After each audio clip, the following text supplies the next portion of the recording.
Hi guys, welcome back. So, myself and Tim, we are here. We're in different locations. We've had technical difficulties, but there's so much to talk about, so much happening. Which squad do you want to talk about first, Tim?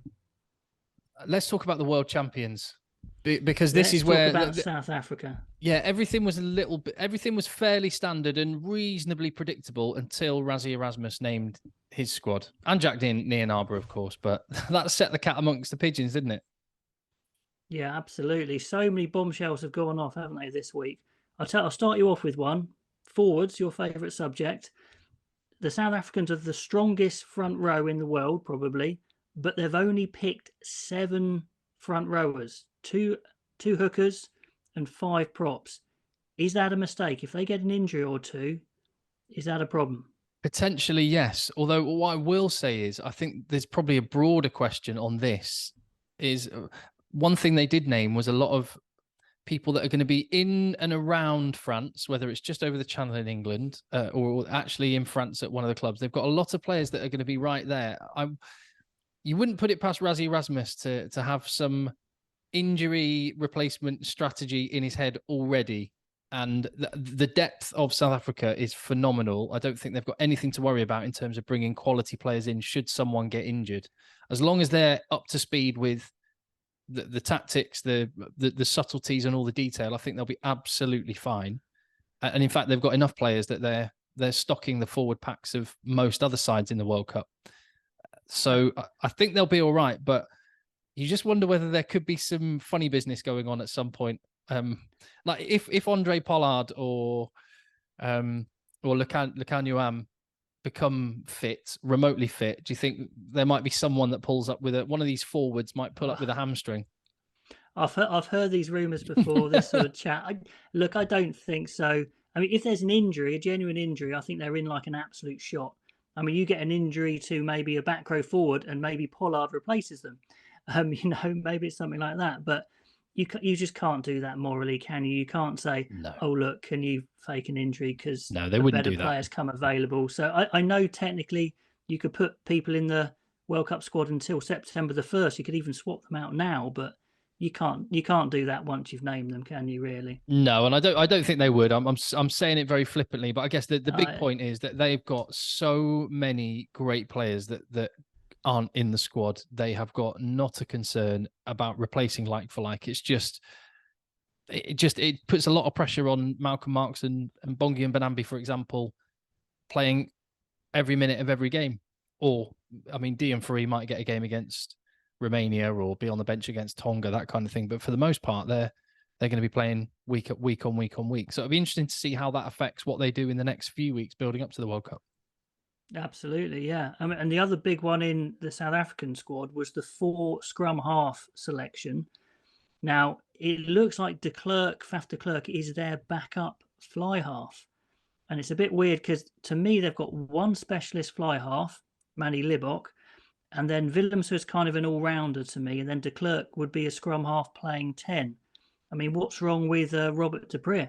Yeah, to name but one. I mean, I'm not a massive fan of Elton Jantjies, but I mean, as someone who's actually a fly half and played their whole career at fly half, I talk about the depth of South Africa. They do have certain areas of their squad, and fly half is probably the one where they don't have that depth. Nevertheless, I just don't think they need to take that risk. I think it's an unnecessary risk. And well, Marnie Libok is the key to success now. It seems that way to me anyway. Although you got to say, I was there at Twickenham when South Africa humbled England in the autumn, and that was Damian Willems that day, wasn't it? If I remember rightly. True, but I mean, who kicked at goal? That's another thing, isn't it? If Libok's kicking isn't the greatest, Willems's is. They don't even trust him doing it. Yeah. I mean, it's a South Africa without a recognised top quality goal kicker. Yeah, absolutely. It's just put the cat amongst the pigeons, hasn't it? There. It has. But then what they did 4 years ago, managing to pull together a squad that were in disarray and turn them into world champions, you've got to imagine that all these things, if we're thinking them, then they've gone through Rassie Erasmus's mind, and he's decided that they're okay, and he's got the personnel to pick from. So they're going to be a top team, aren't they? But oh yeah, It does. It just means, yeah, look, goal kicks at this level in games, those games against Scotland and Ireland, if I don't know, a yellow card here or the bad weather, perhaps, goal kicks could be crucial, and it's a high risk strategy. But I wonder, what do you think, Rich? I guess maybe final point on this is, how do you think this signals the way South Africa are going to play? Well, I hope they play with some width, because that's where Manny Liebach's best. He really sprays those passes around well. But I don't know. I mean, we've only seen a flash of it in the Rugby Championship, so it's going to be a real surprise if they do. But that could be the way they're going. They're going to pretend maybe just to stuff it up their jumpers and kick it, and then they wing it wide with Libbok. It gives them the element of surprise, at least, because the two fly halves, Libbok and Willemse, they are attacking fly halves, aren't they? They are. Well, what you can say is Rassie Erasmus, again, has given us lots to talk about. So thank you for that. Okay, so talking about strange decisions, Tim, we've had Eddie Jones drop the huge bombshell, well, multiple bombshells in the Wallabies squad, dropping everyone, and we're not sure why. No, I mean, seriously, the big one there, Quade Cooper has been dropped, and he hasn't replaced him, which is super strange. Has Cooper blown up in camp? Has he had a whinge and Eddie Jones hasn't accepted it? What do you reckon?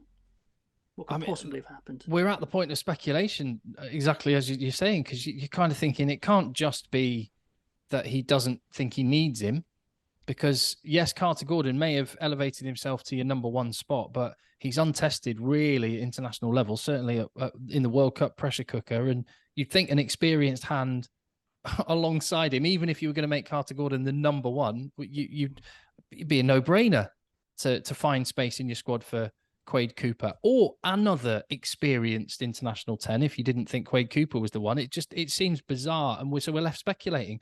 And the only thing I can think of is that Quade Cooper has spoken before about finding life difficult in camp, and this is a big trip, two odd months in hotels, and you need to keep the squad harmony there. Maybe, but this is it. We're speculating because it doesn't make sense, does it, Rich? Not at all. I mean, you've got Ben Donaldson, who would then be your backup fly half, but he's down as a utility, so those two would have to play every game. And I think we were talking about this earlier. I mean, who else in that squad could step up to 10? I'm just thinking Nick White is the only one to me. Let me know, Australia fans. Kellaway potentially, but it just seems odd. And right from the beginning, where Eddie Jones in his training squad didn't take Noah Lolosio, I said, what's going on here? I mean, he's your young talent. You know, if you had Lolosio and Gordon together, I think you'd be saying that's pretty decent. Any idea why he didn't take Lolosio, who's now signed in France? Because Eddie's Eddie. That's maybe it. I hate it. We could be looking back saying what a masterstroke. Same with Rassie Erasmus, because those guys know they know what they're doing, which is what makes this all the more strange. So I can't explain it. And I mean, there's other players that I think will feel hard done by. Pete Samu, I don't think did anything wrong. I think, but you know, that's more of a marginal call. This one's fundamental, isn't it? And there's a lot of experience and very in terms of utility players. I know he may not be performing at the absolute top level, but guys like Reece Hodge, who could slot in lots of different positions in that back line, you under-experienced. When you look at that team sheet and all the players that haven't been to a World Cup before, there's a lot of them. Maybe there's something to be said for having no fear because they've not done it before, but I don't know. You're thinking of selections like Jorgensen or Vunivalu, and you say, well, could you not have slotted a Reece Hodge in there? Yeah. Or, I mean, I'm not sure Foley and O'Connor are actually that great anymore, so I'm not too kind of disagreeing with that, but I wonder if he's had a clanger there with driving Lolosio away. But time will tell. Time will tell. Yeah, and I'm scared to go too hard on it because I'm thinking quarterfinal we could look really silly. True, but then England aren't all that great at the moment either, so I mean, there's no reason why this Australia squad couldn't beat them. Well, let's jump to that. What was your thoughts on England when you saw that? I mean, we got the squad on Sunday because the Times managed to get the squad, and it was absolutely right, to the point that England didn't even bother doing a official announcement. They just hit send on a press release just to confirm what everyone already knew. Well, it's just a little bit vanilla, isn't it? Really, I mean, it would have been nice to maybe have a couple of others, but I mean, Murley, I guess, is the one maybe I'd have liked in there. Is there anybody who didn't make it who you think absolutely would have made a difference? Who was in the Well, training squad? in the broader training squad earlier, the three M's: Mercer, Murley, Mitchell. Yeah, but I guess Mitchell and Mercer weren't even in the They weren't even in that training squad. squad So before that. So really, it's yeah, and Murley only got brought back in. So yeah, no, the players that I Tom Pearson will have his day. yeah, But back row I've got no concerns about because that's an area of strength for England. But it's in the scrum half position and in the front row position. The players I wanted had already gone. Alex Mitchell and Val Rapava-Ruskin. I think they could be difference makers. But I just think it leads to the conclusion that Steve Borthwick is going to play very pragmatic game, big lots and lots of kicking. They're going to play without the ball and have a big defence, much like Leicester Tigers. It worked for Leicester Tigers. Will it work at international level? We are going to find out in a month. we are, and I think it's been dubbed Borth ball already. I think by most of the people in my comment section. But I think the test is, on Saturday, tomorrow. If they play like that, if they play a boring, if you say, kicking game, defence game, turnover game, if it's effective, then you go, okay, fine. But if you get blown away, if you lose to Wales, who are experimenting again, then I think it's big problems. I think this is a huge game on Saturday for England to prove they can actually make a move in this World Cup.